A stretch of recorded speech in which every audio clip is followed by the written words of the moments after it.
Subhanallah walhamdulillah wa la ilaha illallah. Subhanallah walhamdulillah wa la ilaha illallah. Amin ya rabbal alamin. Ma'asyiral hadirin, bapak-bapak, adik-adik, anak-anak yang dimuliakan oleh Allah Subhanahu wa taala. Setelah berzikir, marilah kita sedikit mengambil barokah, mempelajari akan ilmu syariat Nabi besar Muhammad sallallahu alaihi wasallam. Di sini Al-Imam Al-Ghazali beliau mengatakan adabul Jum'ah. Kita akan membahas daripada tata cara mengenai pada hari Jumat. Al-Imam Al-Ghazali beliau mengatakan i'lam annal jum'ata aidul mu'minin. Imam Al-Ghazali mengatakan bahwasanya hari Jumat itu lebaran. Hari Jumat itu hari lebaran. Untuk siapa? Untuk wong yang beriman kepada Allah Subhanahu wa taala. Ini menandakan betapa mulia hari Jumat. Hari Jumat itu Sayyidul Ayyam. Sayyidul Ayyam ini pemimpin daripada hari-hari yang lain. Maka Imam Al-Ghazali beliau mengatakan sesungguhnya kata Imam Al-Ghazali hari Jumat itu lebaran bagi wong mukmin. Nah, dulu tuh kalau hari Jumat dulu aslaf kita, nenek moyang kita, kalau mereka mendapati hari Jumat, mereka tuh mengkhususkan hari itu untuk beribadah kepada Allah. Untuk beribadah kepada Allah. Dikhususkan. Maka hari Jumat itu, beliau juga Imam Ghazali mengatakan wahwa yaumun syarif. Hari Jumat itu merupakan daripada hari yang mulia, syarif. Khasallahu azza wa jalla bihi hadhil ummah. Yang mana hari Jumat ini Allah khususkan. Hari Jumat ini Allah khususkan untuk umat Nabi besar Muhammad sallallahu alaihi wasallam. Jadi sebelum umat-umat terdahulu tidak diberikan kemuliaan pada hari Jumat. Namun kekhususan bagi umat Nabi Muhammad sallallahu alaihi wasallam Allah berikan bahwasanya hari Jumat itu merupakan hari yang sangat mulia. Makanya dihimbau, diharapkan bagi kita sebagai umat Nabi Muhammad banyak-banyak beribadah kepada Allah Subhanahu wa taala. Wa fihi sa'atun mubhamatun la yuwafiquha abdun muslimun yas'alullahu ta'ala fiha hajatun ila a'tahu iyaha. Lalu kata Imam Ghazali, di hari Jumat itu terdapat ada waktu yang mana kalau seandainya waktu itu kita gunakan untuk berdoa, memohon kepada Allah, meminta, maka doanya kita dengan yang penuh hajat apapun akan diijabah oleh Allah. Cuman tidak tahu kapan waktunya tuh. Yang penting ada di hari Jumat. Entah itu pagi, entah itu siang, entah itu sore ataupun malam, tidak ada yang mengetahui kecuali Allah Subhanahu wa taala. Makanya dianjurkan untuk kita tuh setiap hari Jumat, setiap hari Jumat tuh sudah mulai beribadah kepada Allah Subhanahu wa taala. Nah, kalau sudah kita mulai dari malam Jumat itu kayak dikatakan dari hari Kamis. Kamis sore itu kita sudah beribadah kepada Allah, menyiapkan diri untuk beribadah kepada Allah Subhanahu wa taala. Nah, mudah-mudahan kita mendapatkan waktu itu.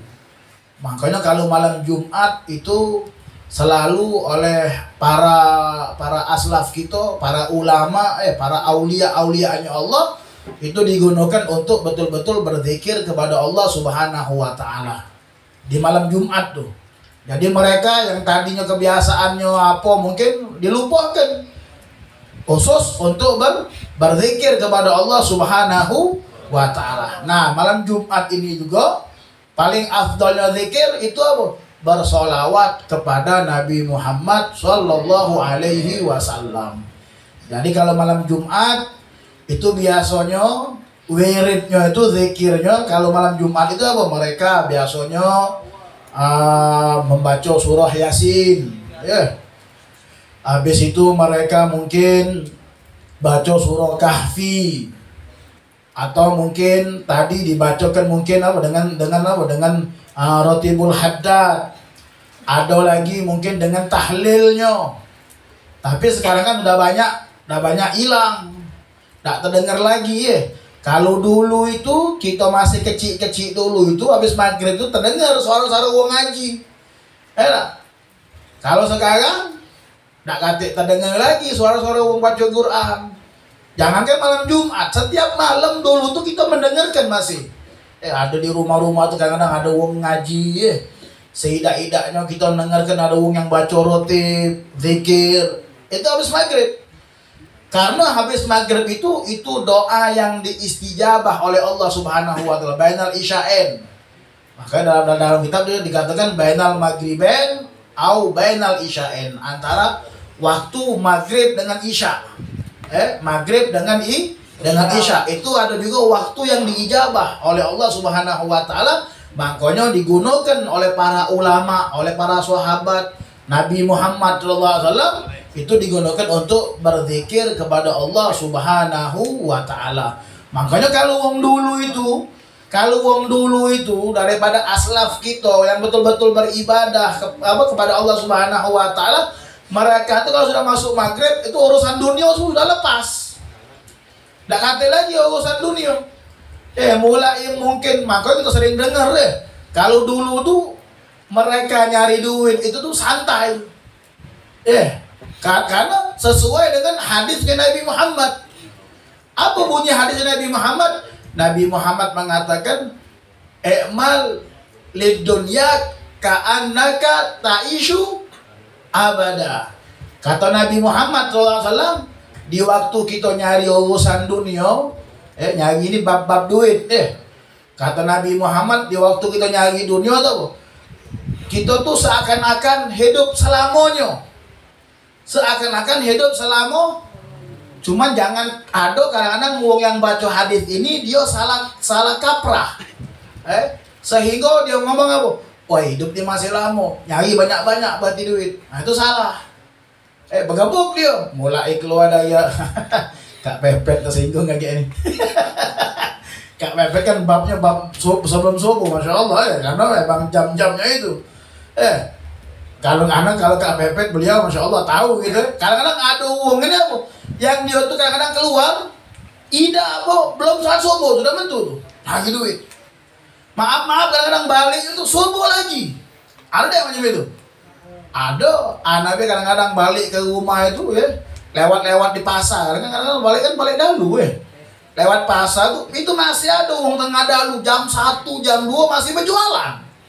Ente bayangkan kira-kira kalau kita pertanyakan mana waktu untuk ibadah kepada Allah. Dia lupa siapa yang memberikan rezeki. Dia lupa siapa yang memberikan dia tenaga, yang memberikan dia umur tuh siapa. Dia lupa. Sehingga dia itu dia yakin bahwasanya dengan duit dia itu bisa segala-galanya, bisa. Ini hal yang salah. Makanya kata Nabi Muhammad, wa'mal li dunya ka'annaka ta'ishu abada. Kita tuh kalau nyari duit seakan-akan hidup tuh masih lama, santai nyari duit, masih lama juga hidup, nyari santai. Ini cara ulama-ulama dulu. Makanya kalau wong dulu terutama mungkin habaib di Palembang, kita dengar mereka kalau nyari duit itu keluar mungkin jam 7, jam 8, balik mungkin jam 11 udah balik tuh. Udah nyari duitnya tuh. Tapi menak ditanya urusan duitnya banyak. Ente jingok kadang para pak wong yang dulu tuh kayo-kayo galau tuh. Rumahnya kan besar-besar. Kalau wong dulu kan rumahnya besar-besar, ninggalkan keluarga rumah. Kalau wong dulu ninggalkan untuk anak cucunya rumah. Nah kalau wong sekarang ini tinggal nyual kayaknya mana kan? Kalau wong dulu kan ditinggalnya rumah besar-besar, apalagi wong Palembang itu rumah besar-besar rumahnya. Ditinggalkan untuk anak-anaknya, untuk cucunya. Nah sekarang ini mereka nyualkan. Jiwa lah hilang kalau ini kebalik. Makanya mereka tuh sesuai dengan sabda Nabi Muhammad SAW. Kalau nyari duit santai, santai nyari duit. Mereka yakin kepada Allah Subhanahu Wa Taala. Kalau seandainya mereka dengan duit, mereka cari. Bukan berarti dilarang untuk mencari duit. Cari duit sebanyak-banyaknya, cari duit. Tapi ingat, siapa yang memberikan rezeki, siapa yang memberikan duit, yaitu Allah Subhanahu Wa Taala. Jadi makanya kalau sudah hari Jumat, para aslaf kita mereka meleburkan waktunya untuk mencari harta, mencari dunia, mengkhususkan untuk beribadah kepada Allah Subhanahu Wa Taala. Jadi dikatakan oleh Imam Al-Ghazali, ada satu waktu di hari Jumat itu diistijabah. Kalau kita memohon kepada Allah diistijabah. Makanya juga ini ada tempat-tempat waktu yang diistijabah. Di waktu khatib, di waktu khatib sedang khutbah, dia duduk tuh, kan dia duduk di antara dua khutbah. Nah di situ juga itu tempat waktu yang diistijabah, berdoa kepada Allah Subhanahu Wa Taala, minta berdoa. Kadang baca sholawat, khatib kan duduk tuh. Apa kata? Fastaghfiruh, innahu huwal ghafurur rahim. Khatib duduk. Lalu kemudian Bilalnya baca sholawat. Nah di saat itulah kita memohon, minta. Makanya jangan tidur. Makanya jangan tidur. Ini kadang-kadang khotib lagi khutbah kita tidur, tak ketahuan apa. Dan maaf juga kadang-kadang ini bab. Anak kemarin ke Batam. Ini di Batam kemarin, di Batam itu mereka itu kalau hari Jumat khotib sebagai khotib, yang imam sholat Jumatnya itu lain lagi, beda. Ini padahal kalau seandainya yang seharusnya jadi imam itu yang khutbah, seharusnya yang khutbah. Kadang-kadang mungkin lah kalau seandainya kadang-kadang kita nih khutbah Jumat nih, tiba-tiba nak jadi imam, di situ tuh ada wong yang lebih alim dari kita, yang lebih pintar dari kita, yang seharusnya kita hormati, kita muliakan, sehingga kita mempersilakan beliau untuk menjadi imam. Itu juga ada syaratnya. Kalau kita punya guru yang lebih pintar, dia pasti tahu. Kenapa? Karena syaratnya itu dia harus tahu apa yang dikhutbahkan oleh si khotib tadi itu. Itu syaratnya tuh. Kalau emang dia nak jadi imam. Di Palembang nih juga ada beberapa masjid yang macam itu. Kadang-kadang kalau hari Jumat, imamnya ngotot nak jadi dia yang imam. Padahal imam itu harusnya yang khutbah Jumat. Lebih afdol kalau pas sholat Jumat. Kalau seandainya dia juga mungkin nak maju jadi imam, syaratnya harus tahu apa yang disampaikan oleh khotib. Kalau seandainya dia tidur, nah tidak dosa. Ini tidak dosa. Makanya hati-hati. Makanya kita memang sangat dianjurkan jangan kita itu kalau pacak jangan tidur. Jangan tidur daripada wong yang sedang berkhutbah. Nah kadang-kadang makanya itu juga yang khutbah itu juga disunahkan apa? Yang suaranya yang lantang. Gunanya untuk itu juga. Kadang-kadang yang lantang pecah anak nih suara, masa ada yang tidur kadang-kadang wong. Apalagi kalau yang khutbahnya yang suaranya lembut, kecil ini ya. Lambiknya kecil, yang khutbahnya juga kecil, ya sudah banyak yang tidur itu. Kenapa? Karena waktunya itu emang pas tidur. Lemah kan tidur Benar kita ngerasa tuh, yang kelemahnya di saat tidur di waktu imam sedang khutbah.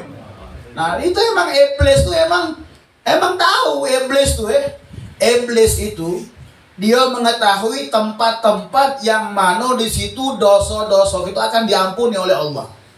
Makanya iblis itu tidak lolo. Iblis itu pintar. Cuman pintarnya iblis ini apa? Nak ngerusak wong. Nak ngerusak umat Nabi Muhammad sallallahu alaihi wasallam. Dia tahu di saat wong khutbah Jumat itu kita duduk itu berapa banyak ampunan dosa dari Allah Subhanahu wa taala. Fadilahnya luar biasa. Kenapa? Karena di situ apa? Dikatakan juga taman surganya Allah.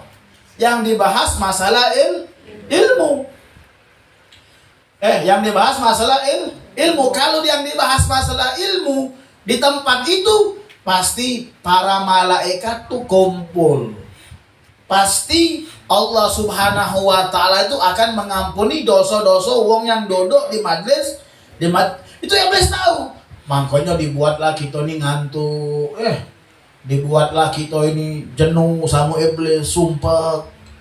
Kadang-kadang kita ini tak betah rasanya di masjid itu ya. Nah itu. Jadi terus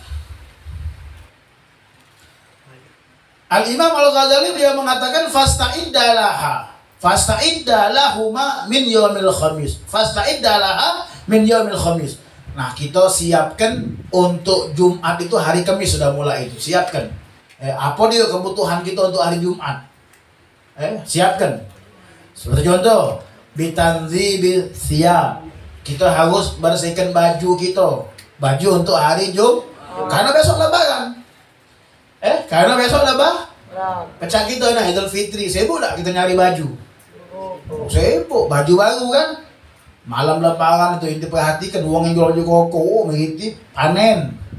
Mana tahu inti? Malam lebaran juga gigi. Mau jual koko lagi, meledak.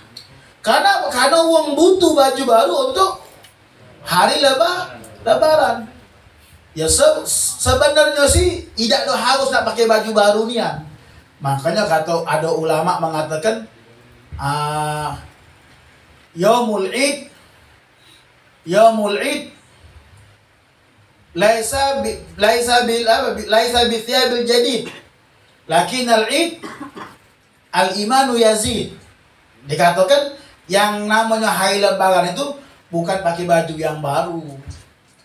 Yang namanya lebaran itu bukan pakai baju yang baru. Akan tetapi yang namanya lebaran itu imannya bertambah. Nah itu. Karena kita tuh kadang-kadang apa? Kita mengetahui lebaran pakai baju baru. Lebaran rumahnya harus cat baru. Lebaran harus pakai motor baru. Lebaran harus pakai mobil baru. Serba baru. Tidak, kata ulama. Yang namanya lebaran itu akan tetapi apa? Imannya yang baru. Yang tadi imannya baru diperbaharui lagi. Yang tadi sholatnya kuat, ditambah kuatkan lagi untuk beribadah kepada Allah Subhanahu wa Ta'ala. Jadi apa? Kalau hari Jumat fasta'iddalah min yaumil khamis bitandhibi thiyab. Ini kita harus milih apa? Harus milih pakai pakaian untuk hari Jumat. Nah, pakaian untuk hari Jumat anjuk tahu. Pakaian untuk hari Jumat itu disunahkan warna putih. Menak dapat pahalanya besar, pakai baju warna putih. Kalau hari Jumat itu khusus. Lain kalau seandainya lebaran Idul Fitri. Ini untuk lanang, bukan untuk betina. Untuk lanang Untuk lanang. Kalau hari Jumat pakailah baju warna putih. Hari Jumat pakailah kopiah warna putih. Pakai mungkin ada sawet kayu warna putih. Bila perlu pakai baju kaos warna putih. Dalamannya juga warna putih. Sandalnya warna putih. Cincin warna putih jadi. Memang disunahkan. Kenapa warna putih? Nah ini. Kenapa warna putih? Karena warna putih itu warna yang paling dicintai oleh Allah. Tuh, makanya tinggal kalau ulama-ulama tuh khususnya habaib tuh. Tadi perhatikan. Senang pakai baju yang warna putih. Karena Rasulullah senangnya pakai warna putih.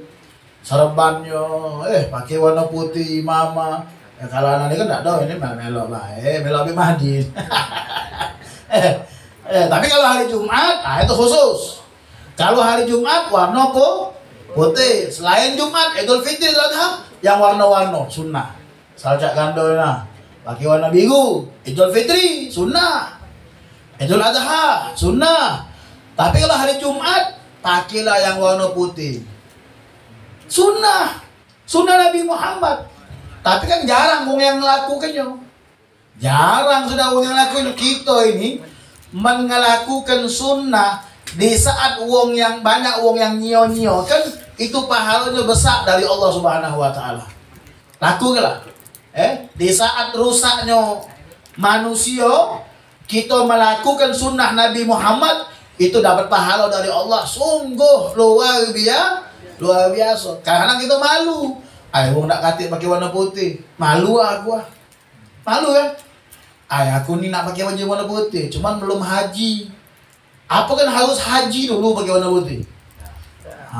Tahu dia mana? Tidak. Tidak harus pakai peci warna putih. Tidak harus nak pergi haji dulu, tidak. Karena sunnah. Karena warna putih warna yang dicintai oleh Allah Subhanahu. Paham? Wa bikasrati tasbih wal istighfar asyiatul khamis. Nah, di hari Kamis sore itu Ba'dal Asyar itu banyak-banyaklah bertasbih. Banyak-banyak bertasbih. Ini amalkan dulu. Amalkan, hari Kamis ini masuk, banyak tasbih. Subhanallah walhamdulillah wala ilaha illallah Allahu akbar. Untuk hari Jumat. Wal istighfar kepada Allah Subhanahu wa taala. Fa innaha sa'atun tuwadhi fi fadli sa'atul yaumil khamis. Karena dikatakan oleh Imam Al-Ghazali, sore Kamis itu sama baik kemuliaannya, keutamaannya makanya malam Jumat sama hari Jumat. Itu sama. Jadi luar biasa dah. Ini luar biasa Nah, kadang-kadang kita ini ada wong yang mungkin kepengen puasa di hari Jumat. Mak mana Ustaz? Boleh tak puasa hari Jumat? Puasa hari Jumat itu dihukumin makruh. Puasa hari Jumat itu dihukumin makruh. Hilang kemakruhannya, misalkan dia barengan dengan hari Kamis puasanya. Puasa Kamis kemudian digabungkan hari Jumat, hilang makruhnya. Atau mungkin puasa hari Jumat, bewangin hari Sabtu, hilang. Tapi kalau dia puasa puasa mungkin puasa hari Jumat itu puasanya lain. Kalau seandainya dia qadha, dia bayar puasa Ramadan wajib ndak kati kemakuan hukumnya bahkan kalau seandainya dia ada membayar, ada puasa, maka dia akan mendapatkan ganjaran dosa dari Allah Subhanahu wa taala. Lalu kemudian fa idza qala 'alaika as-subuh faghtasil. Inna ghusl al-jum'ah ay thabitu muakkad thumma tazayyan bi thiyab al-bayt fa innaha ahabu thiyab ila Allah ta'ala wasta'mil min al-natim atyab ma indak wa baligh fi tanzibi badanik bil halaq wal ghaf wa siwak wa anwa'il wa nadhab wa tanzib raihah. Kemudian kata Imam Ghazali apa? Jangan lupa masuk Jumat itu jangan lupa kalau pacak kita tuh mandi. Usahakan mandi. Nak mandinya mungkin sebelum subuh. Cuman mandinya pakai niat. Apa niatnya? Mandi untuk hari Jumat. Mandi kemudian hari Jumat. Niatkan. Kalau udah pakai niat sama baik. Tapi kalau seandainya dia hari Jumat dia pakai niat mandinya, aku niat mandi untuk hari Jumat, itu mendapatkan pahalanya yang luar biasa sunnah Nabi Muhammad Shallallahu Alaihi Wasallam. Bahkan banyak juga ulama yang mengatakan mandi subuh itu menghilangkan penyakit, sehat. Uang banyak mandi subuh itu sehat. Kalau mandi tengah dalu, nah itu baru tidak boleh. Makanya juga anak pernah dengar kalau mandi itu di bawah jam 12 itu penyakit. Kalau memang sudah dipucuk jam 12 itu obat. Pernah dengar demi itu? Kalau di bawah jam 12 itu penyakit tuh. Apalagi kalau seandainya mungkin mandinya mungkin berendam di Sungai Musi, di bawah jam 12, hantu banyu itu ya. Buaya. Dikatakan apa? Fa'inna ghusl Jumat ay thabit muakkad. Itu hukumnya sunnah muakkad. Tuh bayangkan, sunnah muakkad ini sunnah yang hampir mendekati perkara wajib. Tuh berarti dianjurkan niat mandi, jangan ada mandi. Kemudian thumma tazayyan. Kemudian berhias. Tazayyan. Berhias bi thiyabil bait, dengan baju warna Nah, itu. Berhias dengan baju warna putih. Kenapa? Fa innaha, maka sesungguhnya warna putih ahabbu thiyab ilallah. Paling dicinta oleh Allah pakaian warna putih. Lalu kemudian wasta'mil minatib atyab ma'indak. Kemudian pakai wangi-wangian. Itu yang ada minyak wangi, beli minyak wangi. Di mana Ustaz beli minyak wanginya? Sama Om Emil tahu, tanya Om Emil, beli minyak wangi di mana, tanya Om Emil. Nah, minyak wangi juga jangan yang dikira minyak wangi yang mana nih? Yang sekiranya ente senang, uang lain juga senang. Jangan pakai minyak wangi ente senang, uang lain, kalau minyak wangi kau ni makin minyak wangi apa? Ni minyak wangi ulo. Ulo, merek ulo Cobra kayak di. Ada kan botol minyak wangi ulo merek lain ada. Tuh pening kepala tuh. Sama masjid itu pening lantai itu pakai minyak wangi itu. Itu bukan dengan pahala, dengan dosa itu. Gigit minyak wangi, pakai minyak wangi apa? Minyak wangi apa? Melati loh. Melati yang kan melati keraton bau dahsyat bau itu kadang kita senang, orang yang lain belum tentu senang. Nah, pakai minyak wangi itu yang kiranya yang lemah. Yang mana? Tanya dengan Om Emil, kayak nama-nama tahu kalau Om Emil tuh. Lalu kemudian wabaligh fi tandhib badanik bil khalaq. Kemudian disunahkan juga hari Jumat itu kita membersihkan badan kita. Membersihkan badan. Di antaranya, makanya ada hadis Nabi Muhammad Rasulullah SAW bersabda, khamsatun minal fitrah. Ini ada 5 ikut yang harus dibersihkan dari badan. Ada 5 ikut yang harus dibersihkan dari badan. Yang pertama kita harus apa? Gosok syarif ini, kumis ini. Kumis. Perhatikan yang punya kumis, jangan melebihi batasan bibir. Jangan lebih batasan bibir. Karena hukumnya menjadi makruh. Apa tuh namanya? Offset. Iya lebih bibir. Coba dipotong. Kenapa nggak bisa makruh? Misalkan nanti minum nih di cangkir nih. Itu kumisnya. Ngomong-ngomong Habib Ali baru potong kumis enggak? Itu sunnah, dihabiskan itu sunnah karena apa? Takutnya kayak makruh lebih dari ini. Tuh harus hari Jumat tuh. Lalu kemudian yang harus dibersihkan sikol tadi apa? Sikol tadi itu kemudian bulu ketiak. Bulu ketiak ini harus, bahkan dikatakan oleh Sayyidina Umar, melebih 40 hari jadi sarang setan. Itu kalau dewek mampunya jangan lebih 40 hari gitu. Itu harusnya apa? Harusnya dibersihkan. Nah kalau lanang bagusnya ini, kalau lanang cuman sakit dicabut bulu ketek. Kalau lanang dicabut itu sunnah. Imam Syafi'i setiap sunnah beliau lakukan kecuali siko. Apa? Tidak sanggup nyabut bulu ke. Cuma kalau dibiasakan lemah. Geli-geli itu. Kalau dibiasakan lemah itu. Kalau awal-awal sakit cuman. Apalagi kalau minta dicabut lemah minta cabut sunnah tuh. Bagus. Kalau betina dicukur sunnahnya. Itu. Berapa ikut sudah? 2. Lalu kemudian apa? Maaf, bulu kemaluan. Bulu kemaluan juga hari Jumat bersihkan. Jangan lebih 40 hari. Sama, sarang setan juga. Mall, bersih ke?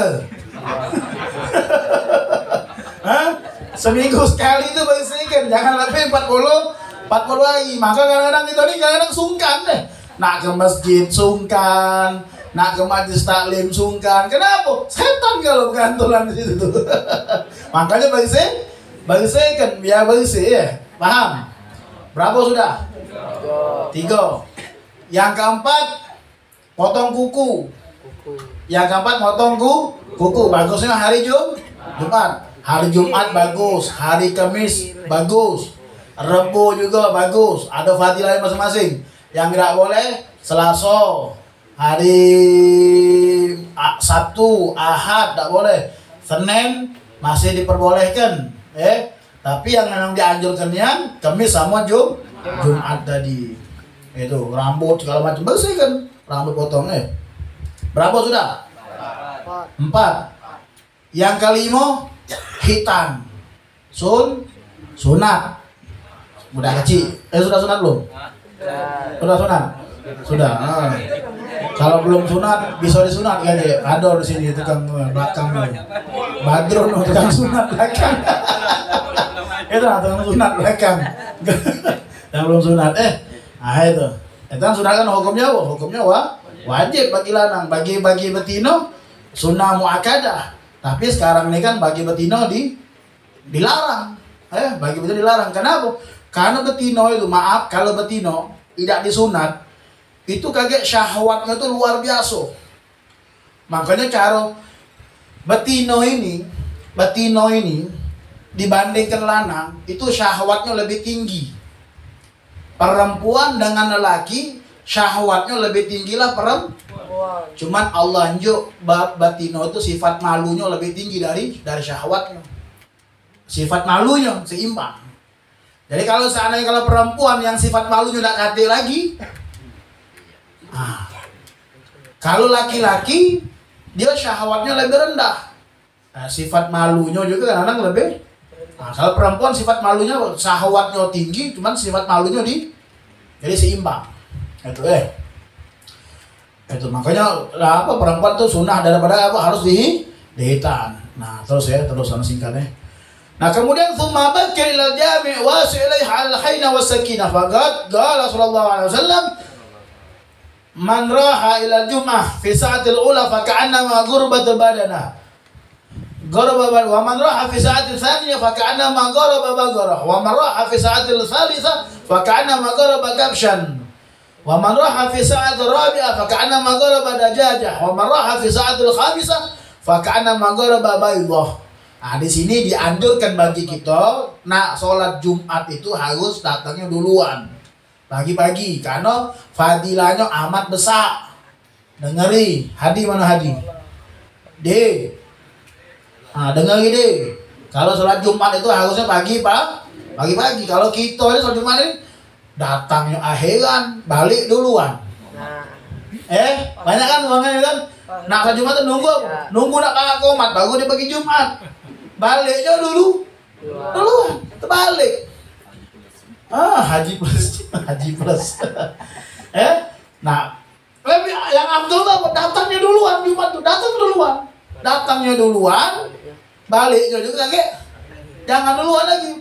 Terakhirnya balik duluan, terakhir. Karena pahala besar ini dikatakan. Kata Imam Ghazali apa? Summa bakir ilal jami' ke masjidnya pagi-pagi. Wasailah al-hayna wasakinah. Tenang, santai. Bahkan dikatakan oleh Nabi kita Muhammad sallallahu alaihi wasallam dalam hadis, barang siapa wong yang pergi ke masjid hari Jumat, waktunya duluan. Dia datang nih ke masjid nih. Belum ada yang datang, dia datang duluan. Apa kata Nabi Muhammad? Pahalanya sama baik mak kayo wong yang berkorban unta. Pahalanya berkorban unta. Tuh pahalanya dia tuh. Yang datang duluan. Yang kedua, dia datang, tapi sudah ada wong yang datang. Kedua, apa kata Nabi Muhammad? Faka'anna magharaba bagharah. Pahalanya makanya wong yang berkorban sapi. Dapat pahala sapi. Yang pertama tadi pahalanya makanya pahala unta. Yang kedua pahalanya makanya pahala sapi. Lalu muamarah hasatu salifah. Pas dia datang, wong sudah ada galau. Ketiga. Datang rombongan yang ketiga. Apa kata Nabi Muhammad? Sama baik dapat pahalanya makanya wong yang berkorban kambing. Pahala cak kambing pahalanya. Pahalanya makanya pahala kambing. Wa marra hafizatur rabi'ah, dia datang sudah ada uang penuh, sudah agak penuh. Keempat, ke satu sudah ada yang datang, waktu kedua sudah, ketiga udah keempat. Apa? Pahalanya makanya ayam. Pahalanya makanya ayam apa nih? Ayam kalau ayam Bangkok besar, ayam ketek kecil. Kayak nal ya, anak kayak nal. Ayam kayak nal, kayak gigi. Ayam mati kayak gigi ayam mana. Lalu kemudian Wa man raha fi sa'atil khamisah. Waktu yang kelima nih. Pas dia datang, wong sudah penuh ya loh. Datang waktu kelima. Apa dikatakan oleh Nabi Muhammad? Mak kayo telok pahalonya. Pahalonya mak kayo telok. Telok apa? Telok ayam masih bisa. Man telok kodok. Telok kodok kecil. Itu deh. Lalu kemudian kata Imam Ghazali, fa idza kharajal imam, kalau dia datang, imam sudah keluar. Dia datang nih. Imam sudah keluar. Di dalam artian imam sudah naik pojok khutbah mimbar. Apa dikatakan? Fa idza kharajal imam tuwadi suhuf wa rafa'atil aqlam wa isadil malaika 'inda mimbar yastami'una al-dzikr. Udah, tidak dapat apa-apa. Tidak dapat apa? Karena karena malaikatnya sudah nutup buku, penanya ditaruh. Kemana malaikatnya? Malaikatnya kumpul marahi mimbar. Makanya cari sop yang pertama itu. Marahi mimbar apa? Mendengarkan daripada apa yang disampaikan oleh yang khutbah. Nah, jadi kalau datang terakhir, tidak apa? Makanya rukun itu khutbah itu termasuk rukun. Lalu kemudian apa? Wa yuqalu inna nasi fi qurbihim inna an-nadhar ila wajhi ta'ala ala ghadri bukuri wal jum'ah. Kaget di yaumul qiyamah, di yaumul qiyamah kaget kita ni bakal memandang wajahnya Allah. Kita bakal memandang wajahnya Allah sesuai dengan doa. Kita kan meminta tuh, Allahumma inna nas'aluka salamatan fid din wa afiatan fil jasadi wa ziyadatan fil ilmi wa mubarakatan fil rizqi wa taubatan qoblal maut wa rahmatan indal wa maghfiratan ba'dal. Allahumma hawwin alaina fi sakaratil maut wa afwa minal azab wa nasiba minal jannah warzuqna nadhara ila wajhikal karim. Ya Allah, berikan kepada kami untuk memandang wajahmu yang karim, yang penuh dengan kemuliaan Allah Subhanahu wa ta'ala. Ada wong yang bisa memandang, ada wong yang tidak bisa memandang. Tidak kalau yang memandang. Wong yang beriman, wong yang beribadah kepada Allah, mereka yang memandang. Nah, tapi dikatakan dalam kitab ini, ada kaget wong yang paling depan memandang Allah. Barisannya paling depan. Siapa itu? Wa yuqalu innan nas fi qurbihim innan nazar ila wajhi ta'ala ala gadri bukurih kelima. Jingok kadar datangnya dia di waktu sholat Kalau dia pagi datangnya bakal memandang muka Allah kayak paling depan. Makanya inti menak kita kayak kalau sudah paling depan selamat sudah. Kalau sudah kaget dia mulia kayak mandang muka Allah paling depan tuh balik Allah tuh romong-romongan wong yang Allah selamatkan. Makanya menak selamat datang sholat Jumat itu duluan. Ustadz nak mana Ustadz? Akhir tergantung bos. Tergantung bos. Men bos pagi, anak buah apa? Pagi. Men bos siang. Mau lah kira-kira. Nah, mau lah kira-kira. Yang nanggungnya bos. Yang nanggung bos. Makanya kalau seandainya kita jadi bos punya karyawannya tidak sholat, kita diamkan. Yang berdosa bos nanggung. Makanya jangan lama-lama jadi bos. Perhatikan anak buah. Waktu zuhur, suruh zuhur. Waktu sholat, suruh sholat. Waktu isya. Jangan dilarang. Kau tidak boleh sholat sebelum gawe ini selesai. Tidak boleh. Maksudnya waktunya sholat, suruh sholat. Jangan dilarang sholat. Tidak bakal berkah. Mungkin dia dinjok rezeki oleh Allah, tapi namanya istidraj. Itu namanya istidraj. Kadang-kadang ada bos yang macam itu tuh, ngelarang sholat, ngelarang ini, pas ngenjok gaji kecil. Pas ngenjok gaji kecil. Ada cerita zaman Nabi Muhammad. Di zaman Nabi Muhammad itu ada kudo. Kudo itu selalu ngamuk. Kudo ini ngamuk nih. Kalau mau jual Palembang itu gila babi. Kudo ini gila apa? Gila babi, ngamuk di kandang itu. Akhirnya sahabat ini mengadu sama Nabi Muhammad. Mengadu, wahai Nabi itu. Ini sahabat tuh. Setiap ada apapun sahabat pasti ngeluh itu sama Nabi Muhammad. Dan Nabi Muhammad tidak pernah memutuskan hajat sahabat. Itu Nabi Muhammad. Nabi Muhammad tidak pernah memutuskan hajat uang. Itu Nabi Muhammad. Tiru Nabi Muhammad. Sahabat datang Nabi Muhammad. Wahai Nabi Muhammad, aku punya kuda lagi ngamuk. Di mana kudanya? Ada di kandang, wahai Nabi Muhammad. Kata Nabi, antarkan aku ke situ. Diantarkan sama sahabat. Kata Nabi, buka kandangnya, aku nak masuk. Kata sahabat, jangan Nabi. Kenapa? Ini kuda lagi gila babi ini. Bisa-bisa nyeruduk. Tapi apa yang dilakukan sama Nabi Muhammad di saat Nabi Muhammad masuk ke kandang kuda tersebut? Kandang kuda itu mengenali Nabi Muhammad. Sehingga kuda yang lagi ngamuk, muter-muter, nyingok Nabi Muhammad, langsung sujud, duduk di hadapan Nabi Muhammad. Tuh, makanya setiap makhluk Allah itu mengenali sosok Nabi Muhammad. Siapapun, makhluk apapun pasti mengenali Nabi Muhammad illa iblis. Illa iblis. Makanya kita harus mengenal Nabi Muhammad. Jangan kita tidak ada mengenal. Kenal lebih dalam. Pelajari biografinya Nabi Muhammad, terus cari siapa Nabi Muhammad itu. Terus pelajari cara-cara makan, cara bergaul, cara begawainya Nabi Muhammad, cara ke pasar, itu pelajari terus. Untuk kita biar bertambah cinta sama Nabi Muhammad Sallallahu Alaihi. Akhirnya tuh kuda nih duduk ditanya sama Nabi Muhammad. Ada apa kau ngamuk-ngamuk, kata Nabi. Tuh. Nabi Muhammad juga bisa ngomong dengan hewan.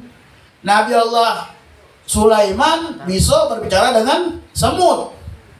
Dengan burung. Tapi Nabi Muhammad bisa. Nabi Muhammad pernah ngomong dengan biawak, pernah. Nabi Muhammad pernah ngomong dengan dengan kuda, dengan Ghazal ini apa? Apa Ghazal ini? Bukan ada Ghazal ini? Apa? Ghazal ini ya sejenis cak kambing, lupa Allah ya Karim. Bukan domba apa? Ada bahasa Ghazal, lupa nama arti bahasa ini kayak. Nabi Muhammad dengan hewan bisa Nabi Muhammad. Setiap hewan, dengan unta pernah Nabi Muhammad. Bahkan dengan apa? Dengan ulo pernah Nabi Muhammad. Dengan apa? Dengan tawon pernah berbicara Nabi Muhammad. Nah, suatu waktu Nabi Muhammad berbicara dengan kuda. Ada apa Nabi kau marah-marah? Kuda ini curhat sama Nabi Muhammad tuh. Kuda curhat itu. Yang punya curhat, kudanya juga sama-sama curhat. Apa curhat kuda itu? Wahai Nabi Muhammad, sebabnya aku nih ngamuk. Aku nih disuruh begawi terus. Setiap hari disuruh begawi. Ngawak barang berat. Disuruh ke sana ke sini. Tapi giliran nunjuk makan dikit. Giliran nunjuk makan dikit. Kalau begawi, dingimbatnya aku. Suruh begawi dingimbatnya, mendak dimarahnya, diterjangnya. Suruh pas-pas. Tapi pas giliran nunjuk makan dikit. Nah, ini pelajaran untuk kita ya. Kalau seandainya kita punya anak buah, punya karyawan, perhatikan. Jangan sampai karyawan ini kayak yaumul qiyamah mengadu kepada Allah Subhanahu wa taala, ya Allah, aku tidak sholat dikarenakan aku punya bos melarang aku untuk sholat. Karena aku begawe dengan dia waktunya. Itu kalau kita anak buah, ya kita harus on time. Begawe harus on time. Jangan kita mencuri waktu. Bos tak kate santai. Ada bos baru mulai begawe. Nah, tidak boleh. Sebaliknya begitu juga. Bos harus memperhatikan apa yang harus diperhatikan mengenai masalah ibadah kepada Allah Subhanahu wa taala. Biar kaget dia yaumul qiyamah. Misalkan bosnya mungkin lalai sama Allah, anak buah bisa membantu bos di yaumul qiyamah. Atau mungkin sebaliknya anak buah mungkin lalai kepada Allah karena bosnya mungkin sudah beribadah kepada Allah Subhanahu wa taala, bisa membantu bosnya. Jadi begitulah. Alhamdulillah pada saat ini kita berada di tempat yang amat luar biasa, di satu tempat yang mana di sini membuat kita kenal kepada Rasulullah Shallallahu Alaihi Wasallam, membuat kita kenal dekat kepada Allah Subhanahu Wa Taala. Perantaranya alhamdulillah teman-teman kita yang baik. Kita punya teman yang baik, istilah daripada itu apa? Kita bisa saling bantu membantu, saling ngasih mengasihi, dan juga saling memberikan daripada manfaat daripada ilmu baginda Nabi besar Muhammad sallallahu alaihi wasallam. Mudah-mudahan di malam hari yang penuh keberkahan ini, insya Allah yang hadir pada saat ini diberikan keberkahan oleh Allah Subhanahu wa ta'ala. Apapun hajat kita masuk ke dalam sini, insya Allah akan diijabah oleh Allah Subhanahu wa ta'ala. Dan mudah-mudahan Allah ampunkan dosa-dosa kita berkat Nabi Muhammad sallallahu alaihi wasallam. Dan mudah-mudahan kita meminta kepada Allah Subhanahu wa ta'ala agar daripada penyakit yang ada dalam tubuh kita dihilangkan oleh Allah Subhanahu wa ta'ala. Dan sama-sama kita mendoakan mobil khusus untuk sahibul bait, mudah-mudahan semua urusan-urusannya dimudahkan oleh Allah Subhanahu wa ta'ala. Allah senangkan keluarganya, Allah jauhkan dari bala musibah, amin ya rabbal alamin. Wabillahi taufiq wal hidayah. Wassalamualaikum warahmatullahi taala wabarakatuh. Salatullah salamullah ala taha rasulillah. Salatullah salamullah ala yasin habibillah. Salatullah salamullah